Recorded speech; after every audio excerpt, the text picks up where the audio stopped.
Sukaali kye kintu ekimu ekiina amaanyi mu kugoba amasitaani gonna agabagaze mu bulamu bwo.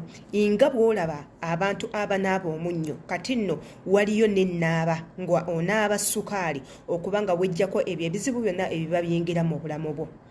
Abantu muyinza okulaba sukaali nga ekintu ekyangu ng'okiraba kiri very easy kuteeka buteesi mu caayi n'onywa, wabula sukaali ayina emigaso egy'enjawulo. Sukaali ayina hidden powers. Nga w'owulira nti sukaali takozesebwa kwonoona bulamu bwa muntu mulala oba ogenda kweyonoonera obulamu.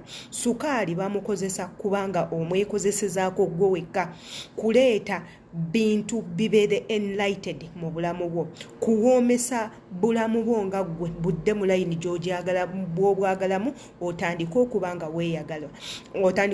weeyagala. Bw'oba gwe guno omulundi gwo ogusoose okundaba muganda wange, subscribinga webale nnyo okuba nga okyamirawo vidiyo eno, beera nga ogirayikinga osharinga wabula nga ate era okomentinga. Ky'otalina kwerabira ekigambo subscribe kibeera waawo kikoone mu wabula teweerabira notification bell ngamba akakadde wookakoona mu buli vidiyo gye tujja otteekayo ojja kuba ogiraba. Vidiyo ejja ku page oba ku channel eno yonna weetaaga okuba nga at least olabako, tomanya oyinza okufunamu ekikuyamba gye bujjeeyo maaso.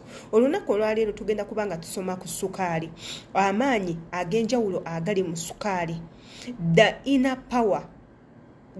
power healing of sugar, spiritual healing of sugar oba sugar bath. Abasinga musinga kunaaba munnyo naye ne sukaali osaanye n'obeera nga omunaaba. Sukaali ayina amaanyi ag'enjawulo wabula omunaaba otya.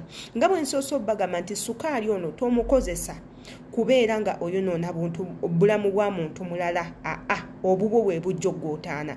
Sukaali oyina mwekozesezaako nga ggwe omuntu kutereeza bulamu bwo, bufuula bubeere nga bwa njawulo, bubeere nga bwa muwendo, nga bukunyumira obeere mu kye bayita sweet life nga ggwe omuntu. Tuyina amaanyi mangi nnyo ag'ekizikiza agatuyingira ne gatuyingira munda, naye era nga bw'omanyi nti we are beautifully wonderfully made. Katonda yatutenda bulungi, yatumalirako obudde n'atutonda n'atuwa amaanyi ag'enzikiza n'atuwa n'amaanyi aga bulijjo. Abantu mubeera n'amaanyi ag'ekitangaala wabula ekizikiza ne kikuyingira. Omuntu leero n'obeera n'ossanyu enkeera n'oba n'amaziga, bwe butyo obulamu we butambula. Ku nsi kuno kuliko ebintu bingi nnyo ebibi ate era kuliko n'ebintu birungi nnyo ebirungi. Ky'olina okukola kiri kimu, okweggyako ebyo ebintu ebibi by'otayagala bibeere mu bulamu bwo, otereze obulamu obeere mu kye bayita sweet life. Ogenda kukola bw'oti muganda wange, kwata sukaali wo ejjiko zo nga 2 oba 3 ozitabule mu mazzi, osabe ogambe Mukama Taata, njagala obulamu bwange bubeere nga buwooma nga sukaali ono. Kozesa sukaali ono akole buli kimu mu bulamu bwange, annyanguyiza obulamu bwange buwoome nga sukaali ono, obulamu bwange buwoome okusinga omubisi, obulamu bwange bubeere nga bwa muwendo, nga bweyagaza, nga buli light nga sukaali ono, bubeere butangaavu nga sukaali, bubeere bweru nga sukaali ono. Byebyo ebigambo nno by'olina okwogererako. Sukaali oyo osobola omuteeka bw'oti mu ngalo nga tonnabaako ky'omukola, gwe osabireko ebintu ebirungi byokka by'oyagala bibeere mu bulamu bwo, ebintu ebirungi byokka ebiri sweet gwe bye weegomba. Oyagala mmotoka, oyagala omusajja mulungi, omusajja alina ssente anaakulabirira n'akuwa ekitiibwa, oyagala abaana bo bagende masomero malungi, oyagala ssente, oyagala bizinesi ebeere ng'etambula bulungi, oyagala emikwano emirungi, oyagala babboosi abalungi, oyagala abantu bakwagale n'ebintu ebirala. Then omaze okusaba, sukaali ono muteeke mu mazzi g'ogenda okunaaba. Nkiddamu, sukaali muteeke mu ngalo oba mu kabawelko, musabireko buli birungi byonna ebiri sweet, kye bayita sweet life, kubeera mu bulamu obweyagaza, obulamu obulungi, obulamu obukusanyusanga ggwe omuntu, omuli abaana, omuli omusajja, omuli ssente, omuli emmotoka, omuli ennyumba ennungi, omuli bizinesi ennungi, omuli abantu abakwagala. Bye bintu by'olina okusaba. Then w'omaliriza muteeke mu mazzi, tabula amazzi ago bulungi nnyo, sukaali abeere nga adizolvingiramu. Teweeteekako sabbuuni, teweekola kitandika okuba nga weeyira okuva ku mutwe paka wansi.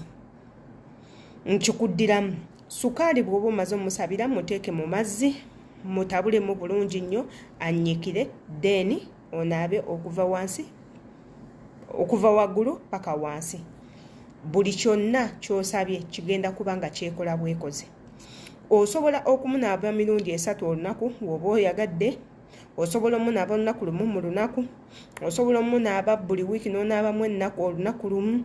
Kiri eri ggwe ky'oyagala. Naye ekizibu ekiriwo nti sukaali ono w'oba otandise okumunaaba, bw'otuuka ekiseera n'omuvaako nga tokyayagala kumunaaba, ebintu byonna bye wasaba byandigenda. Kati w'oba osabasaba Katonda ebintu by'ebigenda okujja sukaali byagenda okukolera mu bulamu bibeere permanent.